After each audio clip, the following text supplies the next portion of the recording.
колега Иванов, така добро не подсетивте, меѓутоа јас сакам да ве подсетам што меѓународните кредитни агенции не подсетуваат. Еве, како за пример, во извештајот Фич наведува дека подобрените стандарди на владење и имплементацијата на мерките на реформите што оваа влада ги спроведува, ја зголемија довербата дека земјата нема да се врати на политичките и на економските предизвици кои што следеа во претходните години, почнувајќи од 2012 година до 2015 година. Значи, оваа кредитно рейтинг агенција не само што не подсетува, туку и предупредува, немој да се вратите на она што ви се случуваше во минатото. Кога сме кај оваа кредитна агенција, јас сакам да искористам оваа моја реплика за да укажам дека таа кредитна рейтинг агенција Фич го зголеми нашиот кредитен рейтинг од ББ на ББ+, што значи стабилен изглед. Ова е прво подобрување на кредитниот рейтинг на нашата земја после 13 години и ова е добро подсетување дека 13 години сме немале добар кредитен рейтинг. Кредитниот рейтинг на нашата земја го покажува и степенот на ризик од инвестирање. И тоа е еден од клучните индикатори кои потенцираат дали инвеститорите ќе одлучат да инвестираат или не.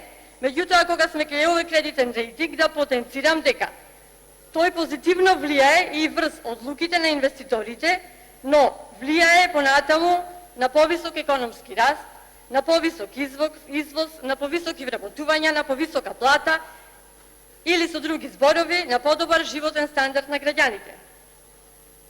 Подобрениот кредитен рейтинг исто така ги намалува и трошоците за долгот на државата, со што се постигнуваат заштеди на камати. И кога сме кај заштедите на камати, морам да потенцирам дека постигнавме заштеда по однос на камати по глава на жител во износ од 7,23 евра по глава на жител. И дека не е само оваа агенција која што го препознала напредокот на нашата држава, ќе ја споменам агенцијата Standard & Poor's која што вели дека при остварен понизок дефицит од очекуваниот во 2018 година се очекува дека буџетскиот дефицит во 2019 година ќе биде во линија на проекцијата на владата од 2,5%. И тоа се потврдува со овој ребаланс на буџет, дека дефицитот е таков како што предвиде Министерството за финансии со буџетот и со овој ребаланс.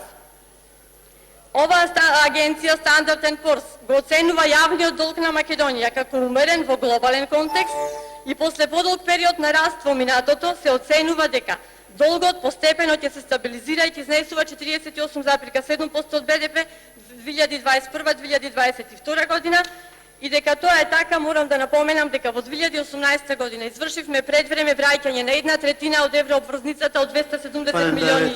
Благодарам.